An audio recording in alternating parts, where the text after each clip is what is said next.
জলে জলে তারা একটি কমার্শিয়াল সিনেমা, একদম অ্যাবসলিউট কমার্শিয়াল ছবি। মানে আমার বাস্তব জীবনের সাথে তারা চরিত্রের কোনো মিল নেই, সেই কারণেই অভিনয়টা করে আনন্দ পেয়েছি। এই গল্পে যেমন রোম্যান্স আছে, তেমনি বললাম না যে ক্লাইম্যাক্স আছে, অ্যাকশন আছে, পাভেল ভাইয়ের মতো একটা ভিলেন আছে, নাইমের মতো হিরো আছে, সব আছে এখানে। ভালোবাসা দিবসে জলে জলে তারা ছবিটি মুক্তি পাচ্ছে, আপনার অভিনীত একটু পরবর্তী জানতে চাচ্ছি কেমন লাগছে? খুব অসাধারণ লাগছে। অবশ্যই প্রত্যেকটি কাজ যখন রিলিজ হয় তার আগে একটা এক্সাইটমেন্ট কাজ করে, তো এখনো সেরকমই লাগছে, খুব এক্সাইটিং লাগছে। সামনে কি কি কাজ নিয়ে ব্যস্ত আছেন? সামনে কি কি কাজ? আপাতত শুধু জলে জলে তারা নিয়েই ব্যস্ত আছি। আমি চাই যে দর্শক ছবিটি দেখুক, আমিও হলে গিয়ে দর্শকদের সাথে ছবি দেখতে চাই।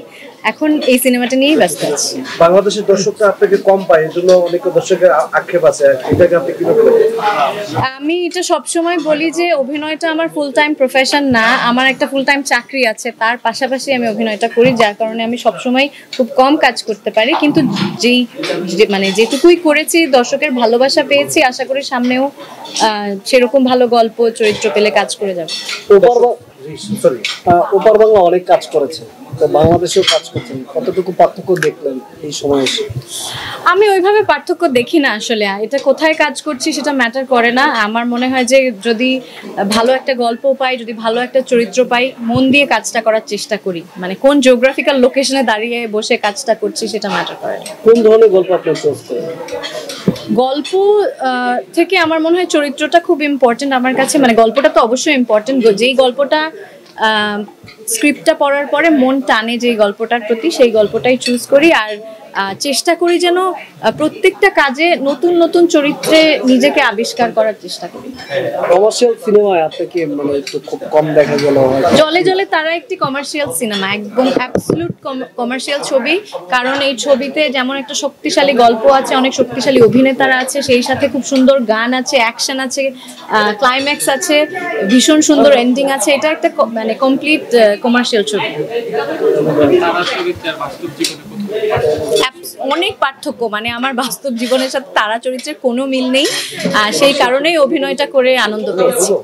এটা তো ওই সরকারি অনুদানের ছবি, কমার্শিয়াল ছবি পার্থক্য।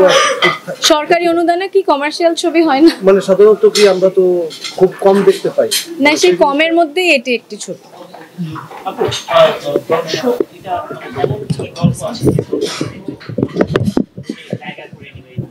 দর্শকের মনে জায়গা করে নেওয়ার জন্য এই ছবিতে অনেক এলিমেন্টস আছে। প্রথমত যে গল্পটি আছে, সেই গল্পটি দর্শকের মন ছুঁয়ে যাবে। এটি একটা মেয়ে ছোটবেলায় হারিয়ে যায়, তারপরে সে কোথায় চলে যায়, সেই মেয়েটার জীবনের জার্নি, এবং সেই সাথে শুধু না তার বাবা মার কি হলো, সে তার জীবনের যে সংগ্রাম, একটা সার্কাস দলের সাথে যুক্ত হয়ে যায়, তারপরে কি হয়।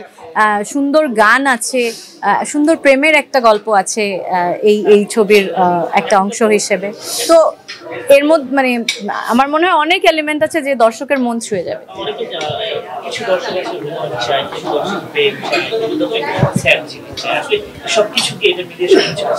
অবশ্যই, যেমন এটা এই গল্পে যেমন রোম্যান্স আছে, তেমনি বললাম না যে ক্লাইম্যাক্স আছে, অ্যাকশন আছে, পাভেল ভাইয়ের মতো একটা ভিলেন আছে, নাইমের মতো হিরো আছে, সব আছে এখানে। ভালোবাসা দিবস নায়িকা তো কেমন সেটা আপনারা হলে গিয়ে সিনেমাটা দেখেন, তারপর আমাকে জানান নায়িকা কেমন লাগে।